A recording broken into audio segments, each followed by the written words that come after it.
اب کس طرح پھر مینج ہوگا؟ دیکھیں اپوزیشن کی حیثیت سے پارلیمنٹ میں تو بہترین پی ٹی آئی پرفارم کر رہی ہے. بڑا مشکل نظر آ رہا ہے کہ حکومت کے لیے کوئی قانون سازی کروانا, اپنے معاملات آگے لے کر چلنا, ایک بھرپور احتجاج نظر آ رہا ہے پارلیمنٹ کے اندر بھی. لیکن ایسے میں اگر یونانیمس آواز نہیں ہوگی پی ٹی آئی کی, کوئی اور بات کر رہا ہوگا, کوئی اور بات کر رہا ہوگا, تو اس میں آپ کو نہیں لگتا کہ وہ جو احتجاج ہے اس کا زور ٹوٹ جائے گا؟ اور اگر اس کو ہم سڑکوں پر بھی لے کے جائیں تو اس میں ایک بڑی عجیب سی بات ہے, جب نون لیگ نہیں ہوتی یا پیپلز پارٹی بھی ہے سچ, یا جو گورنمنٹ میں ہے اس وقت, وہ اگر نہیں ہوتے تو پھر پی ٹی آئی والے آپس میں ان کی انبن ہوتی رہتی ہے.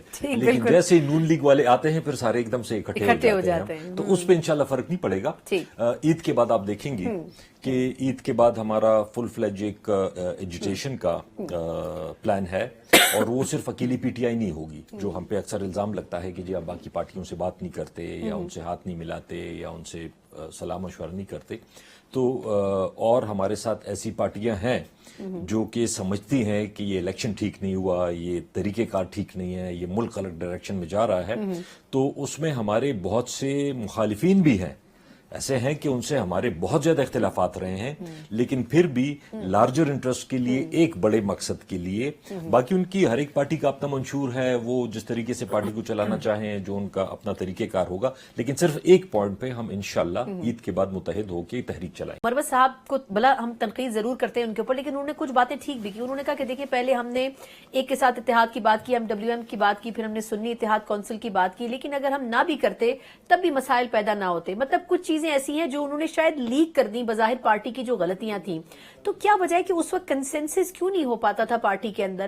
اور ایسی شخصیات, اب ان کے اوپر کچھ ایکشن بھی ہو رہا ہے ان کے سٹیٹمنٹس کے اوپر, لیکن دبے لفظوں میں کچھ اور بھی لوگ ایسے ہیں جو ہلکی پھلکی یہ بات کر رہے تھے. میں اس میں گنڈا پور صاحب کا حوالہ دوں گی. جب ان کو نامینیٹ کیا گیا تو غالباً آپ نے یا چند ایک لوگوں نے کہا کہ کوئی سین قیادت جو ہے وہ کے پی سے منتخب ہونی چاہیے. تو وجہ کیا ہے؟ یہ کوئی بھی ڈیسیجن جو ہے وہ خان صاحب کے اینڈ سے انیشیٹ ہوتا ہے, یا پھر آپ لوگ اپنے طور پر ڈیسیجنز لیتے ہیں اور بعد میں وہ پھر اس کے ریپرکشنز آتے ہیں کہ نہیں یہ ڈیسیجن ٹھیک نہیں تھا؟ چھوٹی چھوٹی چیزیں جو ہوتی ہیں آپریشنل لیول کی, تو آبویسلی پارٹی کے سیکرٹری جنرل ہیں, عمر ایوب صاحب ہیں, باقی پارٹی پریزیڈنٹ جو بھی ہیں وہ لے رہے ہیں. لیکن بڑے ڈیسیجنز کے لیے آبویسلی ہمیں خان صاحب سے اپروول لینی پڑتی ہے. پارٹی کے چیئرمین ہیں, بانی ہیں, تو وہ ہمیں ان سے اپروول لینی پڑتی ہے.